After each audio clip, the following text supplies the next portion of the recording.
ओ ऐसा हटो यार।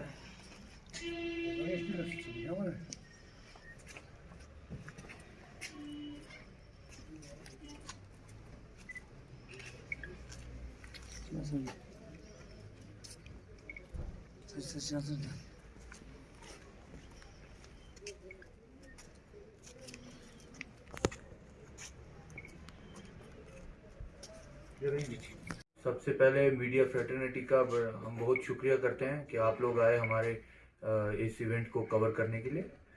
आज हम लोग यहाँ इकट्ठे हुए हैं बेसिकली एक बड़ी कामयाबी जो करगिल पुलिस ने पाई है रिसेंटली, उसके बारे में आप लोगों को और करगिल की आम आवाम को वाबस्ता करने के लिए।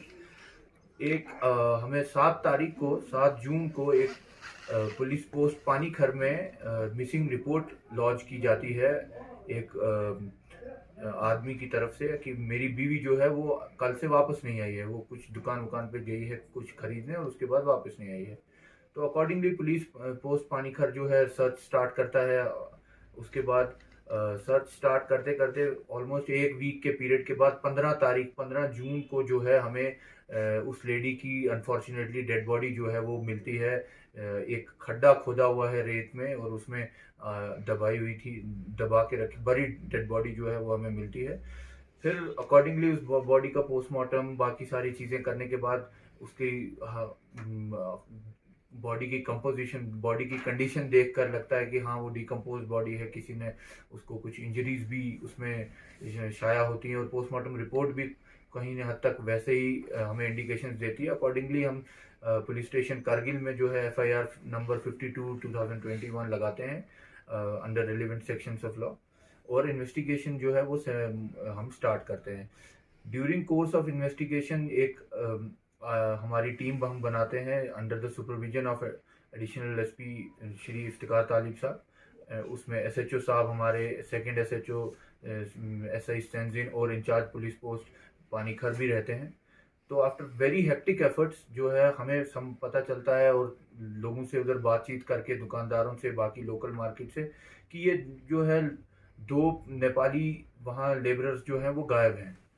तो हमारा अपना भी जो इनका आपको पता ही है, जब कोई भी लेबरर या कोई भी बाहर से आता है तो पुलिस उनको बाकायदा एंट्री करती है, रिकॉर्ड लेती है, फोटोज लेती है। तो हमारे अपने रिकॉर्ड से उनके हमें फोटोज मिलते हैं, हम अकॉर्डिंगली लुकआउट सर्कुलर्स और रिसर्च शुरू करते हैं। तो लकली बड़ी काफ़ी टेक्निकल और फील्ड फॉर्मेशन की मेहनत के चलते हमने जो है एक बंदा जिसका नाम विजय रावत है उसको पकड़ा हमने शिलिकचे हमारी पुलिस नाके के आसपास। तो ये बंदे को जब हमने पकड़ा उसके बाद इसको अपॉन फर्दर इंटेरोगेशन जो है ये कन्फेस करता है क्राइम अपना, कि इसने अलॉन्ग विद अनदर पर्सन एक और अक्यूज्ड है। तो इन दोनों ने मिलकर पहले प्री प्लान किया क्या करना है, उसके बाद इन्होंने ये इस औरत को मारने का प्लान एग्जीक्यूट किया। उसमें बेसिकली ये 4 बंदे, ये औरत, उसका हस्बैंड और ये 2 चारों के 4 जो हैं वहाँ पानीखर में सीमेंट की ईंटें बनाते हैं उसका काम करते थे। तो ये चारों लोग एक ही साथ 2 अलग अलग कमरों में वहाँ एक ही बिल्डिंग में रहते थे। तो ये बेसिकली जो बंदा है जिसकी वाइफ थी ये इनका मेट भी था। तो ये बेसिकली इससे कमीशन चार्ज करता था हर ईंट को बनाने की। उसके बाद जो औरत थी वो बेसिकली डोमिनेटिंग थी, वो सारा इनका जो भी इसका माल वाल जो भी कंट्रैक्टर इनको पैसे देता था वो उस औरत के पास ही रहता था। तो basically they were not paid the dues. ठीक, उसके बाद वो इनको उनकी गरीबी पे 10 चीज़ों पे तंग करती थी। तो कंटिन्यूस एक जो वो मतलब अकॉर्डिंग टू हिम जो उनको वो तंग करने का सिलसिला चलता था, उसकी वजह से ये लड़के जो है तंग आकर इन्होंने ये डिसाइड किया कि हम इस बूढ़े से बंदे से और इसकी बीवी से बदला लेने के लिए इसकी बीवी को हम मारेंगे। तो इसमें इन्होंने किया क्या कि पहले इन्होंने मर्डर प्लान किया, उसके बाद ये वेट कर रहे थे अच्छे अपने लिए एक अच्छे मौके का। तो एक दिन शाम के टाइम में जो है ये औरत किसी दुकान पे जाती है कुछ सामान लेने। इसका खावन जो है वो घर में दिन भर का काम करके रेस्ट कर रहा होता है। तो इन दोनों को मौका मिल जाता है, ये जब वापस आ रही होती है, अंधेरा ऑलमोस्ट ऑन सेट होता है, तो ये इसको रस्सी से स्ट्रैंगुलेशन करके जो है ऑलमोस्ट मार ही देते हैं, साइड में बुशीज में लेके रख देते हैं। उसके बाद ये खड़ा वड़ा इन्होंने पहले से खोद के रखा होता है। फिर ये जाते हैं उस औरत के हस्बैंड के पास, उसको बताते हैं कि जी ऐसे ऐसे आंटी जो है वो हमें गायब है, आ नहीं रही है।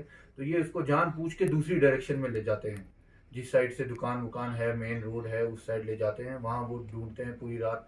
नेक्स्ट डे पे पुलिस के पास आते हैं, फिर उसी साइड ले जाते हैं, क्योंकि नेचुरली वो उसी साइड गई भी थी। तो मीनवाइल जब ये रात को वापस आ जाते हैं ढूंढ वांड के, तो उसके बाद बंदे को, उस बूढ़े को बोलते हैं तुम रेस्ट करो, हम फिर से ढूंढते हैं। तो बेसिकली ये उस वक्त निकल के तो उस औरत को घसीट के ले जाते हैं जहाँ इन्होंने उसको बरी करने का प्लान बनाया था। वहाँ एक बड़े से confirm that she is dead. तो उसके बाद उसको वहाँ दफना देते हैं रेत वेत में, और फिर ये निकल आ जाते हैं वापस।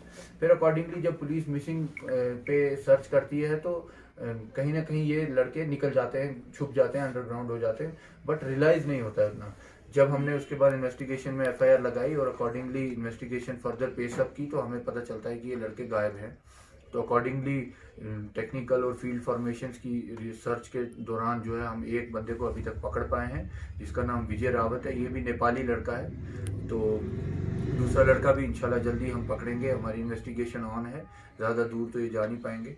तो इसी के चलते जो हमने सोचा कि आज आप लोगों को, कारगिल की आवाम को बताया जाए कि एक हमारे कारगिल में एक मर्डर केस जो है सामने आया।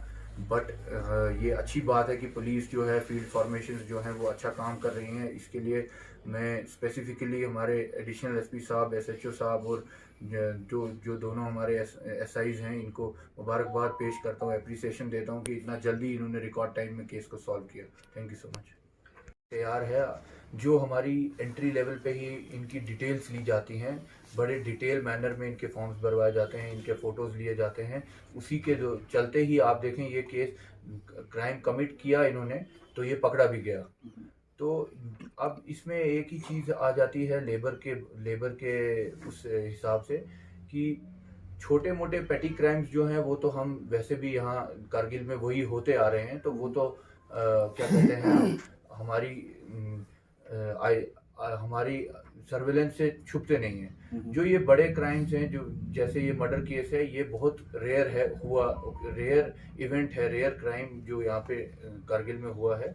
तो ये बहुत अच्छी बात है कि ये लेबरर्स जो है कारगिल से निकलने से पहले ही हमने पकड़े गए।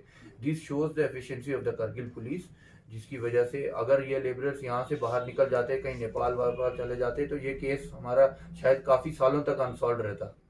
तो उसके चलते ये आपको दर्शाता है कि ये केस विद इन 48 आवर्स जो है, इस बंदे को जैसे ही पता चला इसके बारे में तो इसको पकड़ा गया। तो और फिर इसका कन्फेशन हुआ है, सारा कुछ इसने माना, सारा कुछ। दैट मीन्स जो है पुलिस अपना काम फील्ड पे अच्छे तरीके से कर रही है। इट शोज़ कि हमारी पुलिस बड़े केसेस को भी सॉल्व करने के, with in record time solve करने के लिए केपेबल है। सर, अगर दूसरी तरफ अगर हम देखा जाए तो कारगिल को क्राइम फ्री, ड्रग्स फ्री या ऐसी चीज़ों से काफ़ी सेफ प्लेस माना जाता है सर। और इससे पहले एक रिकॉर्ड भी रह चुका है कि 0% क्राइम रहा था सर कारगिल में।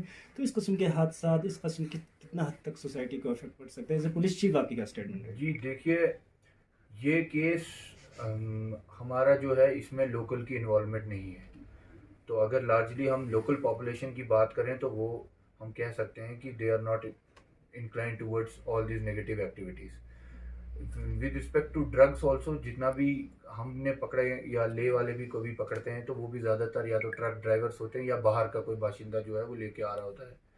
तो उस हिसाब से देखा जाए तो ज़्यादातर पॉपुलेशन, लोकल पॉपुलेशन इस तरफ जो है उसका डायरेक्शन नहीं है। जो है हमारी लेबर का इंटेंशन, लेबर का क्रिमिनल बैकग्राउंड बहुत कम पता चलता है, होता भी नहीं है। तो लेबर अगर कोई क्राइम यहाँ कमिट कर रही है वो तो हम पकड़ रहे हैं, आपने आज भी देखा। बट इसके अलावा अगर लेबरर्स, हमारे किसी लेबरर का रिकॉर्ड है पहले से क्रिमिनल, वो वैसे भी पैन इंडिया जो है हर पुलिस आपस में शेयर करती है, अकॉर्डिंगली हम भी उसको अपडेट रखते हैं। तो ऐसा कोई बंदा अगर कारगिल में एंटर करता है वो भी हमें पहले से पता